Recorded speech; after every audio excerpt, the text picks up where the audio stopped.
Kagaya rin po ng mga naunang nag-interpellate na ako po'y tinawagan din ng ating mga kababayan na mga magsasaka sa Tarlac sapagkat ako naman po ay taga-Tarlac at sa Pampanga. Lalong-lalo na po ang Pampanga, sa Minalin, sa Florida Blanca, Candaba at Santa Ana. Halos umiiyak po sila one month ago sapagkat yung pong bagong gapas na palay ay binibili na lamang po between 7 to 8 pesos per kilo.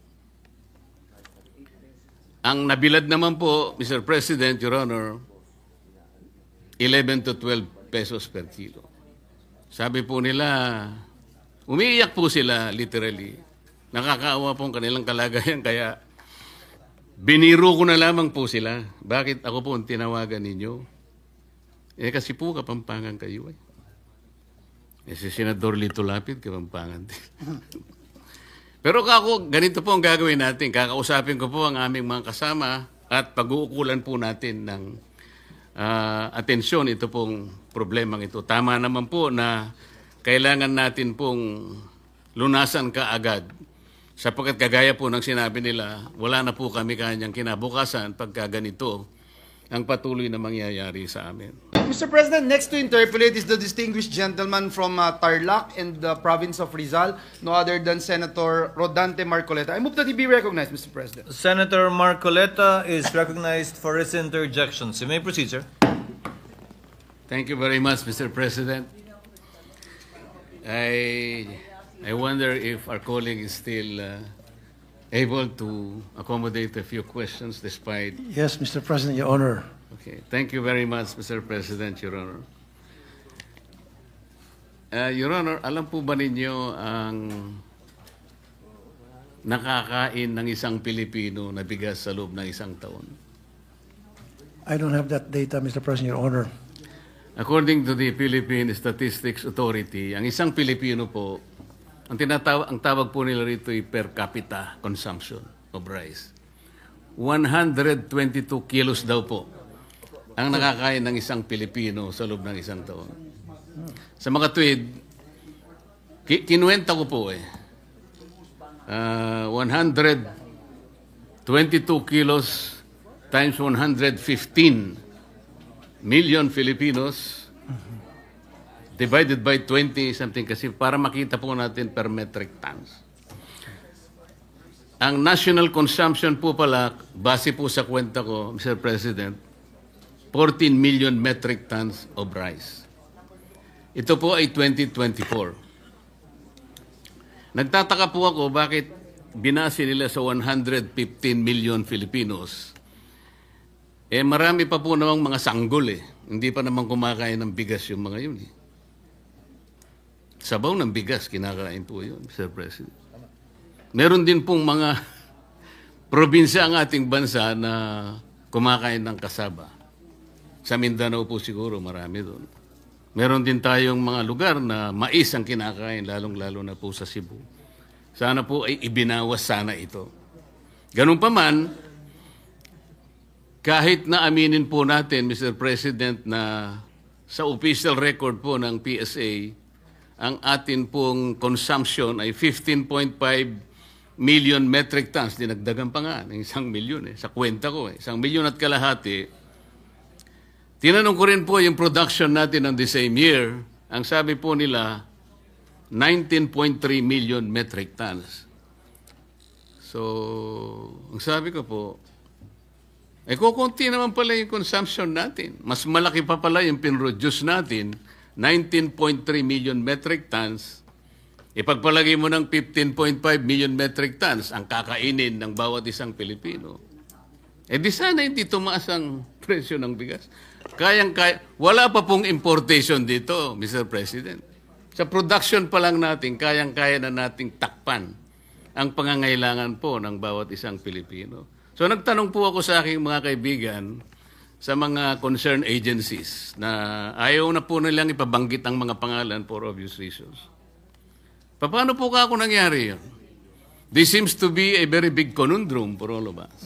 Hindi po nila mahipaliwanag, Mr. President. So dito po, kitang-kita natin ang napakalaking corruption na yung sinasabi po kanina ni Senador Jaime na supply chain.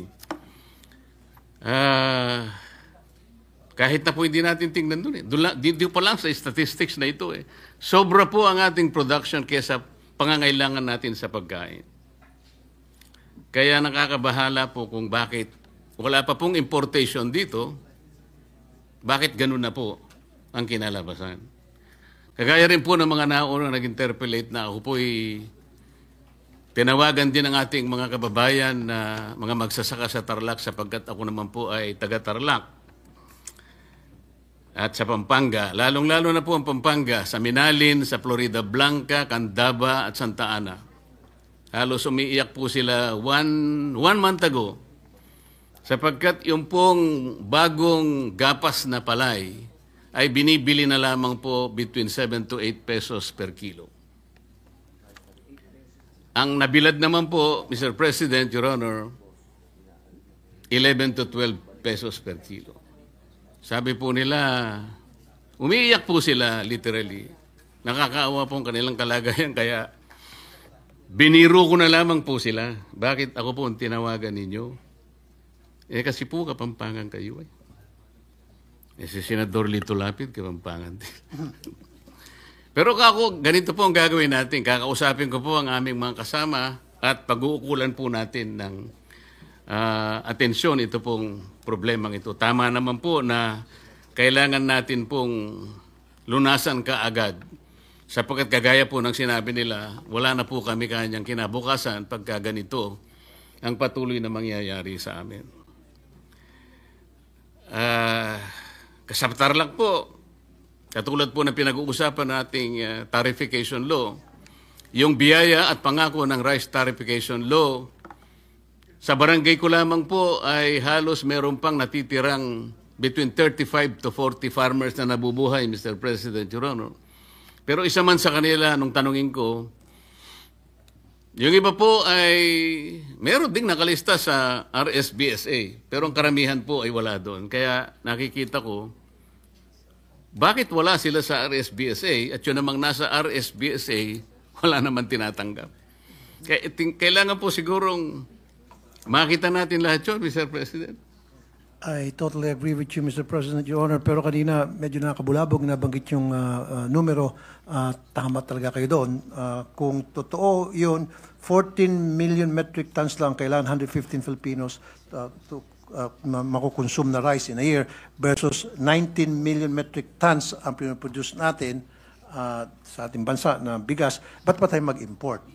So that has to be investigated, Mr. President. Sa kanila po galing yung statistics, Mr. President. That is correct. That has to be investigated thoroughly. Kung tama ba yung figures, then... What is the pleasure of the Honorable Pangilinan? With the permission of Senator Marcoleta and Senator Tulfo. With the permission of the gentlemen who have the Thank floor, you. Senator Pangilinan may proceed. I may be mistaken, but I think the 19 million is palay. Igigiling pa yun.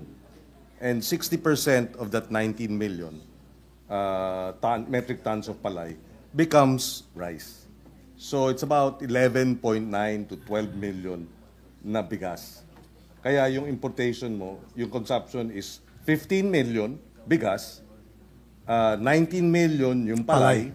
Pagka yan ay giniling, magiging 60%, which is about 12 million. So yung gap is about 2 million metric 2 tons. to 3 million. So dapat import natin no more than Well, 3 yes. million. Dapat If we go by that pagka ganon, yes. statistics, those numbers. Hindi 5 million, no? Okay. Well, again, we will have to check the data, but I think that's... We have to check the data, Mr. President, because what I got, hindi po pala ito. Because alam ko po ang conversion rate, 67% po ang conversion rate mula sa palay sa pagiging bigas. Kaya nga po ako'y nagtaka, kahit na halimbawa gawin po nating palay ito, mataas pa rin po yung production kaysa sa consumption. At kung aalisin nga po natin yung iba sapagkat ibinasi po sa 115 million, talaga naman pong karamihan po ng mga sanggol hindi pa kumakain ng bigas, masyado pong malaki ang base data na ginamit po nila. I agree, Mr. President, Your Honor. Mr. President, Your Honor, alam po ba ninyo na wala pong continuing o permanent commission para sa agriculture. Hindi po kagaya ng EDCOM. Meron po tayong Education Commission na ito po ay created by law. Kaya po ito ay tuloy-tuloy na nagagampanan nila yung pagsasakatuparan ng pagre-review, pagre-revisa yung progreso ng ating educational system. Ganon din po ang kuryente. Ang energy sector po natin, merong itinalagang JCEC kung tawagin. Ito po yung Joint Congressional Energy Commission na ito po ginawa rin ng batas. Pero ito pong agriculture, Mr. President, Your Honor, baka magtaka kayo, yung kauna-unahan po na Joint Commission o Joint Resolution ay nangyari lamang po sa pamagitan ng isang ang Congressional Commission ay ginamit lamang po ay Joint Resolution number 1. Hindi po batas. At ito po ay nangyari during the 10th Congress. Ibig sabihin po, Mr. President, Your Honor, 1995 o 30 taon nang nakararaan.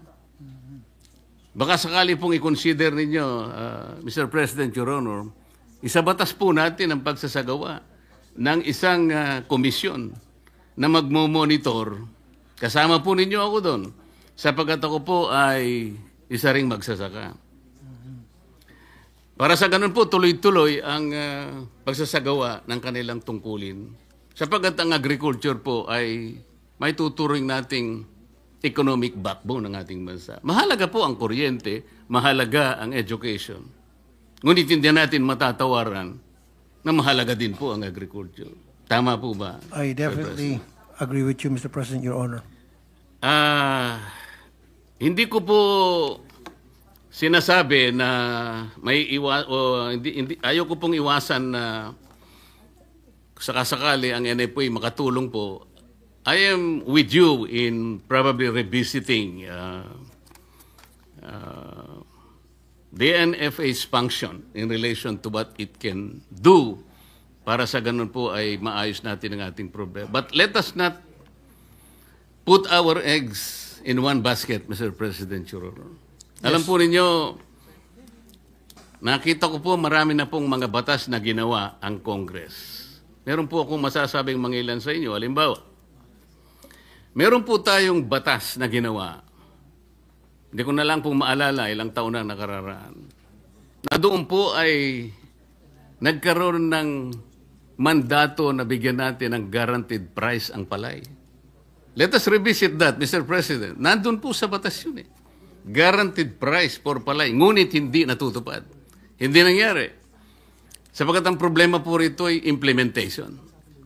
Meron din po tayong batas, Mr. President, Your Honor, na nagpanukala o ang kanyang layunin, lahat po ng makinarya, mga equipment na gagamitin po ng ating mga magsasaka ay dito na lamang sa ating bansa gagawin. Batas po yun. Kailanman hindi nagkaroon ng katuparan. Hanggang ngayon po nag-i-import tayo. Meron din po tayong batas na nagsabi, hindi po ako nagkakamali dito sa Fisheries and Agriculture Modernization Act, kung saan po dedicated po yung mga lupa na kailangan pagtamnan. Ano man ang mangyari, hindi pwedeng palitan. Ngayon po, ang reclassification and conversion po ng mga lupa, kaliwat kanan na po ang nangyayari. Isang araw po gigising tayo, Mr. President. Baka wala na po tayong mapagtamnan, kahit kangkong na lang. Are you with me, Mr. President, Your Honor? Yes, Mr. President, Your Honor. Meron pa pong batas, Mr. President, Your Honor. Nagtakda po yung batas na 25% ng loanable fund ng isang bangko ay ipapahiram sa mga magsasaka. Hindi po nangyayari. Ang bangko po siguro sapagkat masyadong commercialized. Pero yung po tumutukoy hindi lang private banks po pati public banks. Talagang kailangang bigyan 25% ng kanilang pondo ipautang.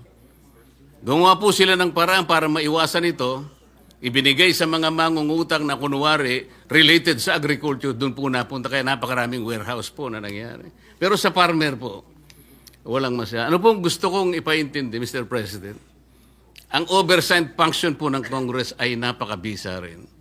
Tingnan po natin, repasuhin nating lahat. At mula doon, marami po tayo may tutulong sa ating mga kababayan. Salamat po, Mr. President. Your Honor. Thank you, Mr. President. Thank you, Your Honor.